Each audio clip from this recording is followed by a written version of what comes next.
Welcome to TheoTrade. This is Don Kaufman. Here we are. It's March 22nd, 2017. So what are we seeing today after yesterday's bout of some volatility?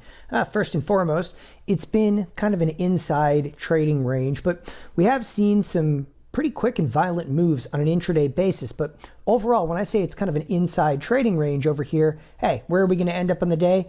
Up a whopping 5 handles over here, but we're coming into kind of this gateway number here of about 23.49. I want to make that very, very clear. It's 23.49, and I've marked that, of course, on my screen. It's been marked on my screen in the S&P futures for quite some time. This happened to be an area of kind of concentric risk just a few weeks ago. In fact, I'm going to show that here momentarily. Again, this number of 23.49, which we're migrating right back up to inside of today's trading session. Now, for those of you, you're looking and probably asking yourselves, number one, is there going to be any more volatility? Well, we're going to discuss that here momentarily. Number two, what are some trade opportunities in the midst of what we've seen, a little bit of volatility? Great, and that's really where we're going to head right now. So first of all, let's talk about this level of 23.49 inside of the S&Ps. Under the style over here, I'm going to cruise down to style, intraday, and I'm just going to back up about 30 days and put it to a 1-hour chart, just to make a point of how I pick up on particular levels out here, okay? So on these levels, what you're looking at again, 23.49 was a level we saw explosive volume. And if you bear with me here for a second, you recognize he's all the way back right now in what? Okay. And this is in mid-February. All right. So it's mid-February, saw incredible and explosive volume here, both to the upside, crossing through it in both occasions. Okay. We also saw incredible volume back over here. And again, back to a price level. This is later in February. Here we are again. And this happened to be, of course, yesterday's trade. We stopped on a dime at 23.49, crossed through it. We're bouncing right back into that territory today. Now, I'm not big into levels of support and resistance, and I want to be, really clear about that. Like support and resistance, I just don't get into. What I do though is I examine a lot of the intraday trade, and you hit levels that become areas of like concentric risk for a lot of large trading firms. This also correlates at 23.49 in the S&P futures, also correlates right to around 23.50 inside of the SPX. So it's no surprise that we see there must be, again, a huge amount of open interest, not necessarily open interest in volume, not necessarily in the shortest duration options, but overall, and it's stacked into expiration after expiration. And it creates, when I say an area of concentric risk, don't look at this as support and resistance. It just happens to be a little bit of a gateway. We'll bounce right up into it. It's kind of a happy place for risk where you're not going to see a huge amount of trade at 23.49. If we crack above it, volume could explode. We ultimately crack below it, volume once again explodes in the S&P futures. So again, a little bit of a two-sided door. With that, let's examine a bit about markets today, okay? What can you expect, moving forward? So we get this kind of inside range today. Again, we're just off the highs of the trading session, which is the 48 level, right? Basically up to that 49 I was just talking about. But as you move down over here, my list of like the usual suspects, the Nasdaq explodes back to the upside. However, the Nasdaq really took it on the chin yesterday on a percentage basis, as did the Russell, and the Russell is not recovering nearly as much. But the one real standout to me here happens to be the bonds. Now, if you recall back to Monday, I'm bullish on bonds, have been bullish on bonds. It's paying off. We actually built a trade inside of the TLT on Monday. That trade basically paid us on Tuesday. I've pulled off, okay, most of my contracts inside of the TLT. However, make this clear, I am still long bonds. So I've pulled off a lot of my contract size in the TLT, but I'm still long bonds. What makes me nervous moving forward, and this is to Thursday and Friday this week, forget about like next week. You just got to talk about like, hey, volatility is right here, right now. Another word for volatility is unpredictability. You want to talk about unpredictability? Why are they buying the bonds? You just got to stop and do a timeout over there. Why is trade buying bonds over here? Are they expecting S&Ps to fall further? Okay. There's no movement in the volatility indicators, which, hey, listen, maybe the bonds are the new volatility, meaning that the VIX is as dead can be. they're actually shifting capital right now into the bonds. And it makes me nervous because why are they buying the bonds over there? Well, maybe they feel the S&Ps are going to go down. So today's trade is far from a bounce. It really is. The S&Ps, they're up nominally. Sure, the Nasdaq had a little bit of a bounce, but it got pounced yesterday. As I look down the list over here, now I'm going to take you realize that, yeah, the bonds are definitely displaying like this could be a lot of risk for the markets. Look at the volume inside of the bonds too. It's, inordinately high.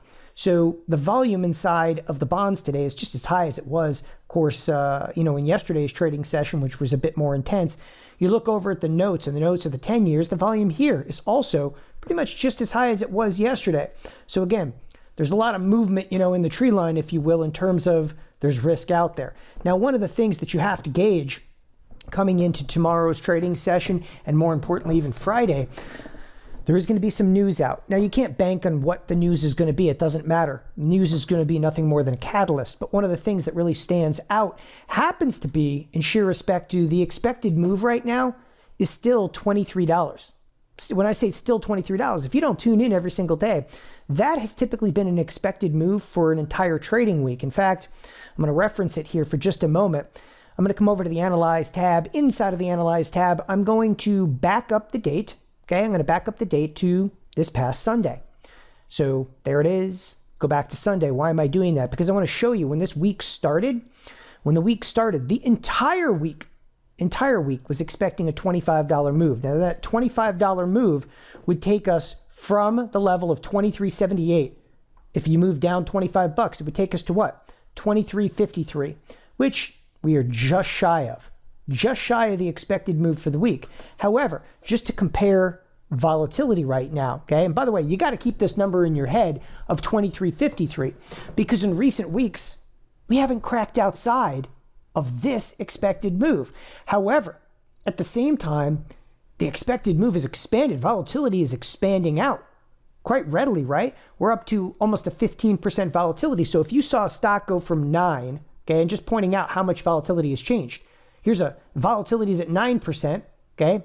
Now all of a sudden volatility is at 14.5% on a percentage basis. This is a huge move, and the expected move has expanded out. So that's telling us the next 2 days could still be wildly volatile. Now you got to look back and think of that 23.53. We're going to close just off of it over here, but I have to tell you, I don't like the look of the bonds right now. Okay, obviously, I've been a bear and continue to be a bear over here. Now let's point out some really specific trades. There were 3 trades that I did on Monday. Number 1, I already pointed it out, the bonds. I'm long bonds. I've already closed out of a lot of the TLT positions. So just updating you, it's a profitable position. Boom, done. I've still got a handful of contracts left out here in the APE, but I've closed most of the positions. Number 2 trade over there. The number 2 trade, the EEM. The EEM rallied back up today, but we're still decent in the money. Now, I shorted the outright stock. I did it on Monday. I shorted it at 40. Okay, you got me here. It's only fallen 30 cents. There's the closing bell. It's only fallen the 30 cents. I don't know about you, but I kind of like my odds. It's a good start. I'll take what the defense ultimately gives you out there. The third trade that I did was inside of Tesla. Okay, Tesla, what did it do over, the last couple of days? So I actually built a short position on Monday. It's down. Little bit of a bounce trade over here, but we're still very, very nicely in the money. So I bring up Tesla. I'm 30 days out. You can see I've actually stacked a multitude of positions here in the money. And are we ready to close those yet? No, we need Tesla to move down slightly, okay, or time to move forward over here. Nevertheless, those 3 trades working out extremely well.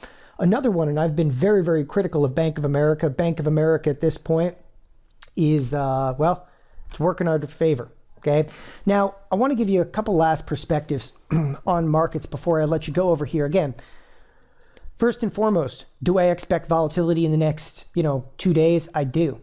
I don't want to get into next week yet. You got to get past the fact there's going to be some breaking news coming out, tomorrow, some breaking news. We're one tweet away from the markets really, truly breaking down. But I want to show you something you may find entertaining over here. When you start looking at percentage moves, you want to know where to go right now. Where can I take my money and put it to work right now and make this thing kind of viable? So for that, I'm going to go to a year to date All right, year-to-date day. I'll start on Bank of America. And frankly, let me close up this left side bar. I like percentages. So I want to show you show price as a percentage. Okay, so here we have Bank of America, again, year-to-date. What is Bank of America doing year-to-date? Well, it started here, and now it's here for the most part. Okay, it's 1.8% year-to-date. Now, let's cruise over to the XLF. Cruising to the XLF. The financials over here got clocked yesterday. This is just year-to-date. Where are they at? Massively unchanged. So we've got financials that are unchanged that couldn't get out of their way. This was the best they could do in terms of a bounce. Note, I am still in a bearish position in Bank of America, and I have a bearish position inside of the XLF. But from here, let's actually flip it around a little bit and talk about some opportunity. Let's go look at the S&Ps. The S&Ps are still up 4% year to date. Okay? Hey, they gave up a little bit. But here's the product that I see the most opportunity in. Okay? The Qs. Why? It's a product that's still up 9%. Now, forget for a moment, would I jump into a bearish trade if you said, right this second, Don, where would you put capital? Would I jump into a bearish trade inside of something like the XLF? No, I wouldn't, okay? Because the stock and that, the products in the financials have already ultimately dropped. I'd be a little nervous of a bounce trade, okay? Would I jump in and get bearish in something like, and again, I've been very critical of the Russell. This is actually my largest short position. The Russell right now is down 1.5% year to date. Would I get bearish in here today? No. Even though I still maintain a short position inside of the Russell. Specifically, I'm short a multitude of Russell futures over here. I wouldn't jump in and short the Russell for fear of the bounce trade over there. Once again, what product would I step up? Okay, this has been where I've been hugely critical, okay, for almost all of 2016 and definitely this year, the Nasdaq. And I'm finally stepping up to the plate. I am short the Nasdaq. Again, I always like to kind of wear my positions pretty much on my shoulder out there. I'm short the Nasdaq, but this is the largest in terms of opportunities of the index products. I mean, you're looking at the Nasdaq year to date, still up 9.3%. And if you compare that to the Russell, which is literally getting its clock cleaned over there, down 1%, the divergences are huge. If you look at the S&Ps are caught in the middle. They're, up about 4% year to date. Right here's the product, okay? You might want to short. So how do you get short, okay, the Qs? Do you go out? Do you want to short the Qs themselves? Sure. Do you want to go out and sell NASDAQ futures? Okay. But if you don't have the kind of capital to do that, just go out and build like one of these in-out spreads. Don't get cute. Don't get fancy. Don't get carried away with it. These in-out spreads, I just, bought the 131.50, sell, the 129.50 against it. You're not going to get killed for anything more than what you're willing to put into the spread, which is about 80 cents, okay? And I just cannot stress enough. Strategy is everything. Maybe my directional bias might be wrong. Maybe my timing can be wrong. I'm giving you 30 days out here, but one thing is for certain, okay? You got to know as a trader, you don't sell the product that's already being beaten up. You sell the product that, took it on the chin, bounced, okay? And what do? Ultimately go out and sell into the rally over here. This is the product I would short. Thanks everybody for joining us here at TheoTrade. Have a great evening. Bye-bye.